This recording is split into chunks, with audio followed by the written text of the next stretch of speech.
Welcome back to the weigh-in. There's so many fights this weekend. There really is. There's so many fights, and I'm starting another podcast, which is going to be audio only on Spotify or in Apple Music, or Apple Podcasts, I guess. So what my goal is for the weigh-in, right? The weigh-in is going to be just short videos where I touch on, I think, my takes on certain points, right? But like a expanded breakdown of fights and everything like that will go more to the audio. So for a long listen, you would go to the audio. For the short listen podcast, right? Like where you're just trying to get my hot takes on certain things or the big fights, and I'm gonna give you an opinion that a breakdown of that will be on here. Will be on the video thing, and I only have about 30 listeners per video, but I think that it's gonna grow. I know it's gonna grow, but the audio too is gonna open up too, because I know people like long form conversations, and I can really go off on that and maybe have some guests. I got plans for it, but on this one, right, we got a lot of fights this weekend. I want to touch on all of them. There was one was canceled, the Joe Smith card with Maxim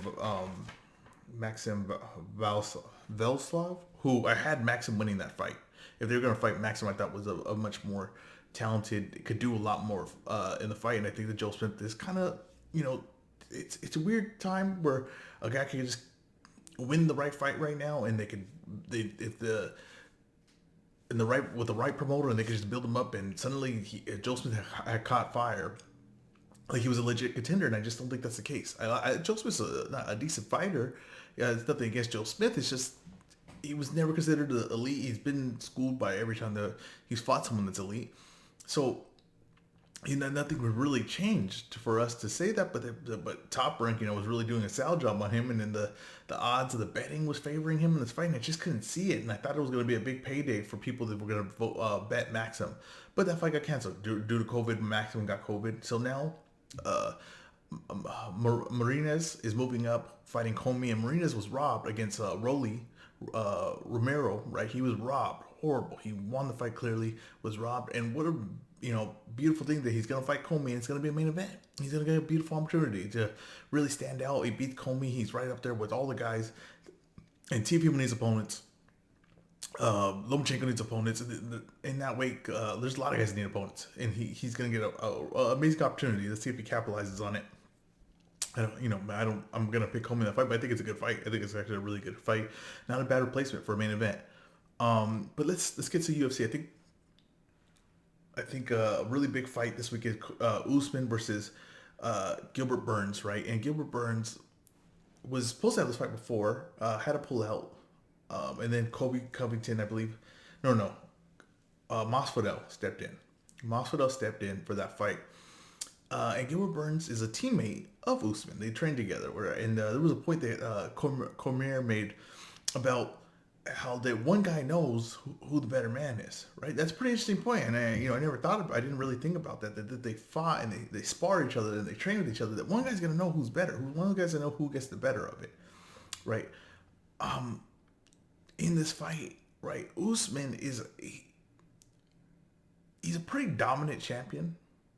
He's a pretty damn good resume of people he's beaten, but yet there's not a lot of and this happens to guys in the UFC. They're just a consistent champion. Kind of what happened to Tyron Woodley. He's just a consistent champion, just constantly beating killers in the weight division and in the sport, and he just doesn't have that Usman's fighting, right? And it has a little to do with the style. He has more, he wants to control you. He wants to get you against the fence, take you down. He could stand up as well, but there's nothing flashy really about his stand up. It's kind of just technical, patient, very slow pace but constant style, and it's really effective. He's a really effective fighter, and Gilbert Burns is kind of the opposite of what he is. Gilbert Burns is explosive. He's compact. He's looking to explode with big shots. He throws big body kicks, big leg kicks, and I expect a lot of leg kicks this fight. And I think that the calf kick is a new trend in MMA, and I think we have to watch it in this fight too. Remember, Usman has very bad knees. He can't even run. Usman can't run because of all the years of college wrestling, through his whole career wrestling. He can't even run, so you would have to think that Gilbert Burns is just gonna kick, and kick more, right? But what I picture is that Usman, just the consistent, steady training, is just gonna be too much for Gilbert Burns, and I think that maybe in training, right? Gilbert Burns explosive and Usman maybe holds off a little bit. Maybe Gilbert Burns has some kind of confidence from training. He sees something, but I think Usman holds. I don't know if Usman's going 100% in the fights with bad knees, previous injuries. I think he knows how to train and save it for the big night. And I think this was going to happen. And I think that Usman's going to have straight punches. He's going to punch from a distance. He's going to keep distance. He's going to get Gilbert Burns because Gilbert Burns was taken down by Damian Maia. Right, and Damian Maia's a very good jiu-jitsu guy. I wouldn't consider him the best takedown guy, but he's a very good jiu-jitsu guy. If he gets you down, you could be in trouble. Damian Maia took down Gilbert Burns. I think Usman's going to take down Gilbert Burns. I think he's going to get him to the fence. I think that Gilbert Burns is going to come try to explode leg kicks. I think the straight shots from a distance are going to be effective. Gilbert Burns is going to get a little frustrated. He's going to get him to the fence, get him down. He's going to wear him down. The fight just a grueling control. I was looking at Usman, how he has all these switches where he goes for a trip. If the trip doesn't work, he tries to trip you going forward, a hip toss forward. That don't work. He slips to the back, trips you from the back, pulls you down. He has a lot of tricks, and I think that Gilbert Burns, it's gonna be too much. I think it's one thing when you say like I think I can see, Usman's the kind of guy where you see him and you're like, it's just nothing stands out that's fantastic. I think I could beat this guy, and then once you're in there, you find out the whole new truth, and that's what happened to Masvidal. It's just something that you really can't see with your eyes. You got to be in there and realize this is something more than what I realized, than what I saw, than what I thought I was getting, right? And I think that Gilbert Burns' strategy is going to be, I'm going to leg kick him. I'm going to explode with big shots. And it's not that Usman's unhittable. He's not. He's just smart, and he's hittable. And if you get him swinging, sometimes he puts his head down. He has, he's not 100% foolproof technique with a stand-up, but he's smart that he limits these mistakes. He puts himself in a position where he's going to limit these mistakes. His defense is really, I'm all the way out or I'm all the way in. He's not, when he starts swinging and trading on the inside, he could get caught, and that would be Gilbert Burns' best chance, but I don't think Usman's going to give him that. I think Usman's going to fight a patient fight, and as soon as he feels he can get him against the fence, he will, and he will drag him down, and he'll wear him down. And by the time you get up, the explosiveness is going to be gone over, 5 rounds, and I expect Usman to get a decision. That decision just look dominant again. And now with Chiminov pulling out of the fight with Leon Edwards, and they got to get a replacement for Leon Edwards, could be Wonder Boy. It looks like that's the winner of Leon Edwards versus Chiminov was going to be fighting for the title. It doesn't look like it's happening now. So now Leon Edwards, does he just get the next title shot? Does he fight Wonder Boy? What are they going to do with that? They have a card to fill. I think Leon Edwards is going to get a replacement this time. I think they're going to wait for Chiminov again. That fight seems kind of cursed. So Usman's getting to the point where he's dominating a really competitive weight division. He's really, I think, underappreciated for the guys he's going through. He's going through, really tough guys, killers, and it's going underappreciated. But I think that this is going to be a real, it's going to really show his dominance in this weight division, because Gilbert Burns is really isn't a bad fighter, and I think maybe he's built up a little bit. His wins are a little bit questionable in my mind. The ones I'm seeing, Tyron Woodley was a little bit washed. Damian Maia is older, but close to 40, if not 40. So the wins, I'm looking at him a little skeptical. Was knocked out by Dan Hooker, but he's a credible contender, and he had earned his way here, and now he's gonna see it. And I think he's gonna run into a buzzsaw that is Usman. Another thing, so we got that's to go to the UFC. I'm gonna go to boxing now. I'm not gonna go on a specific card. Like I said, there's great fights this weekend. I'm excited for it. But what I'm going to talk about is the Teofimo situation, right? With Teofimo is going to a purse bid versus Cambros, right? And Cambros is the mandatory for the title that Teofimo has. And Top Rank is refusing to pay Teofimo more than their minimum, which is $1.5 million. And the reason they're doing that, right? Because it makes sense. I mean, personally, if I'm just giving my honest opinion, that makes sense. It makes 100% sense that fight is not going to generate the big paydays, right? That's not a Lomachenko fight. That is not a Ryan Garcia fight. It just isn't. So a minimum 1.5 million, I think, versus Campbell's is pretty damn good. And I think that people are going to have to start realizing that these are no longer promoters, right?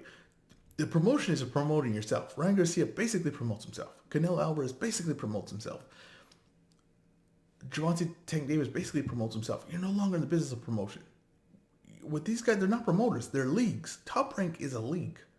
PBC is a league. Golden Boy is a league. and Matchroom. Golden and Matchroom are basically the same thing to me. They're combined. They're the ones that could easily work with each other. That's a league. Now, will the leagues mix once in a while if the fight's big enough? Yes, but the fight has to be big enough for them to do that. Or there has to be a title at stake, or there has to be something to gain. But most of the thing is, when you sign up for Top Rank, you are signing up for a league that they have. And Teofimo doesn't have really much opponents in that league of Top Rank.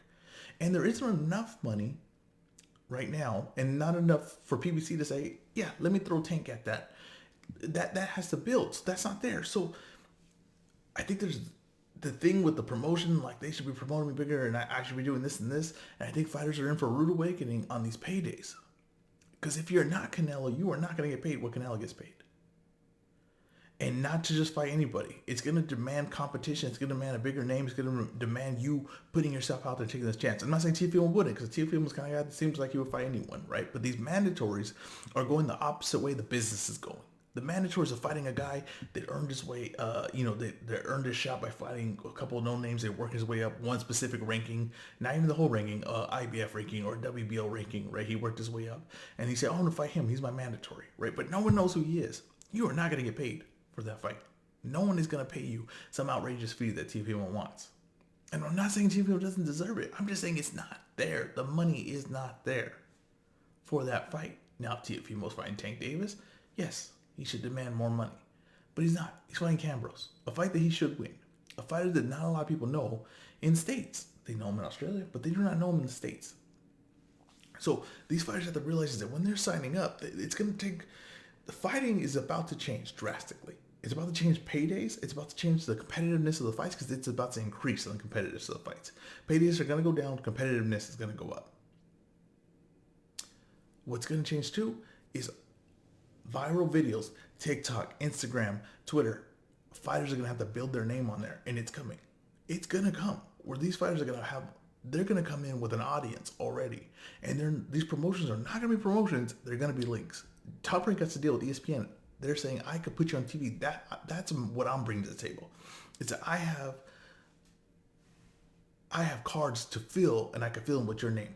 PBC says I have Fox for however long they're going to be there, right? And if not, they're going to go to CBS, right? But that's what they're bringing to the table. They also have Showtime. Matchroom has DAZN.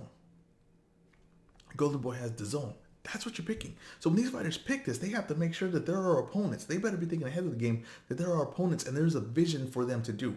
When Teofimo came in, he knew what he was chasing. He was chasing Lomachenko. Well, now he has Lomachenko.